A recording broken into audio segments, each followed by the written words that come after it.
Hey there. It is episode 2 of the Transom window project. As you can see here, this is going to be a short video, but we got the frame was all glued up last night, and sure enough, it all held and looks beautiful.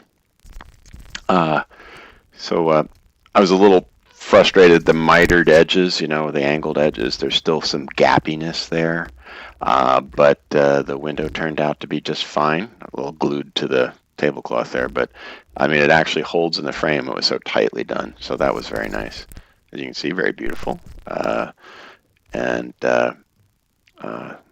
quick views of it.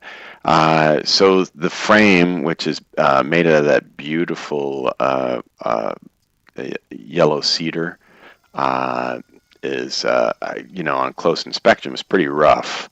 So I took the glass out and put it back in the test frame, and now I'm going over everything and evening out the edges and cleaning up the terrible rough stuff that needed to be eliminated. So like in this case, it was the tablecloth that I put there, the glue.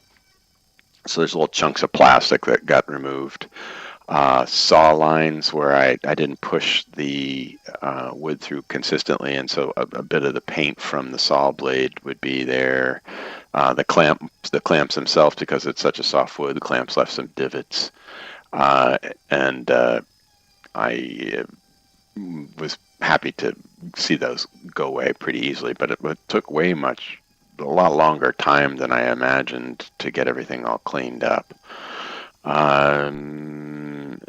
I guess there's not much to say beyond that, as you'll see me kind of jumping into a couple of different spots here. I don't know how much detail I was really supposed to put into smoothing this out. My wife's the painter and the puttier, so she's going to go over with wood putty in all the cracks, not the cracks, but the miter joints, to close those up, and then she'll do a what's the material called? Like a bit of like a primer, and then she'll do the full paint job. Since I don't have my shop vac in here, I have to use the manual filter on there to kind of catch all the dust, and so I was just emptying that out and getting some new media. The 120 grit wasn't enough to remove the big bumps, so I was using an 80, and that made things so much easier.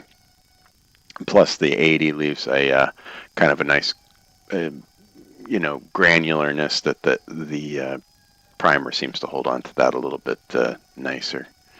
And then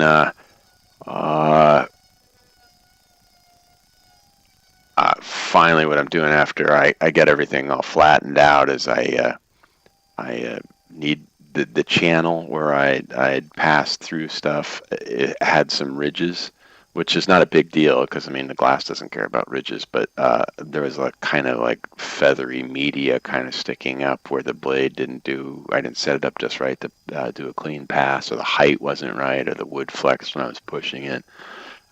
Still so much to learn about how to use a table saw so accurately.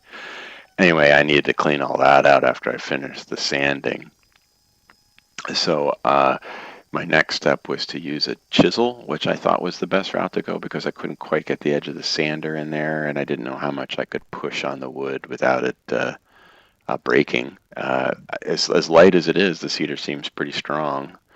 So here I am, Mr. Tidy, putting things away as I like to do my work. Everything got to get put away, and so here I am with a 3/4 inch chisel, and pushing and pulling any way I can to kind of like reduce all the little boo-boos and everything. It did a nice job. I hate complaining about Harbor Freight, but when you're not a big chisel user, it wasn't too bad. Anyway, so that's the end of today's episode, and I'll get back to you later.